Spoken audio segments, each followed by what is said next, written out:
Hello, my name is Roxanne. I'm going to talk about how the memory in middle adulthood is affected due to age. And we'll talk about if it declines or it just changes.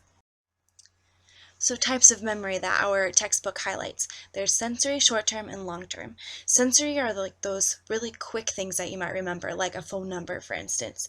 It's just temporary storage. Short-term memory keeps memories for about 15 to 25 seconds as they're being utilized, and then they move into long-term the more they are used, and there they are stored more permanently. Sensory and short-term memory are not affected due to age, but long-term memory is more affected as it becomes less efficient. So another thing our textbook highlights are schemas, and this is a way of organizing different topics and experiences into your brain, and then your brain can access those things more easily and more efficiently as you experience things. So a research study was done to see if age affects our way of accessing these schemas, these pockets of information in our brains across ages. So this study showed that through utilizing music experts and non-experts of all ages, young, middle age, and old, they were able to prove that the people doing this study were able to recall information just as well as the other ages. So it's really interesting to see how, doesn't matter how old you are, you're still able to equally access this information. The middle-aged brain is said to acquire new abilities. The brain seems to be more calm, less neurotic, and better at sorting through social situations due to all of the life experiences somebody has had. They may also have improved cognitive abilities, which Sherry Willis has studied this extensively. She shares how the middle-aged brain is able to acquire more cognitive abilities 50 years later than it did when the person's brain was younger. So she studied the same people over the course of 50 years, and she had cognitive tests for them. They ended up getting 4 out of 6. Out of 4 of the 6 tests, these people ended up getting higher scores on these tests than they did 50 years ago. So that just kind of proves that the abilities increase over time.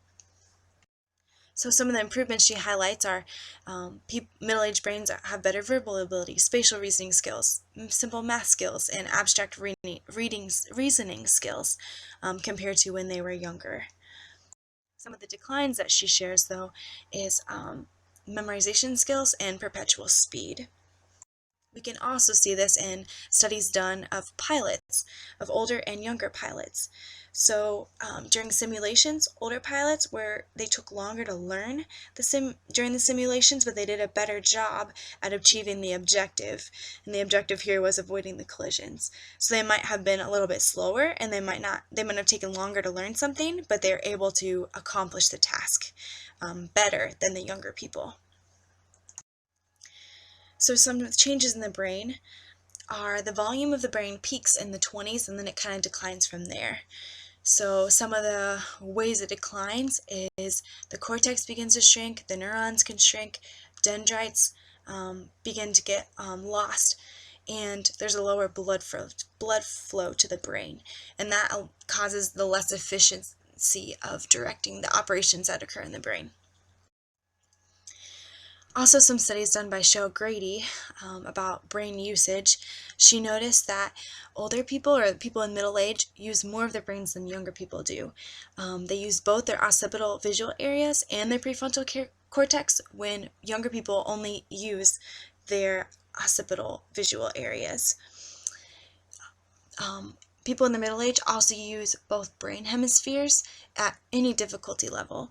Younger people tend to just use one or the other of the hemispheres, and it changes how much they use each or both depending on how difficult the situation is that they are dealing with.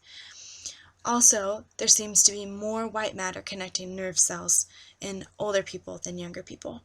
So she concluded from all this research that these additions and more use of the brain compensates for the other losses that may occur due to the things we talked about in the previous slide, of the shrinking of the brain and the fewer neurons and the less dendrites, those kind of things. So predisposition for memory loss or impairment has to do with your behaviors in life and also just genes. Improvement occurs when you're more physical, you have more cognitive use of your brain, and you're socially active.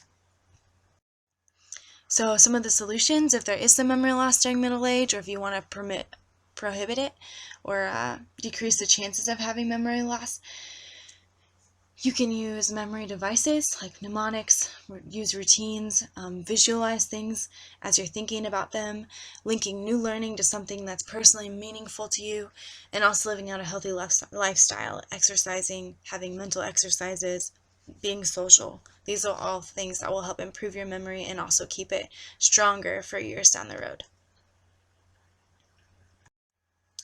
Thank you so much.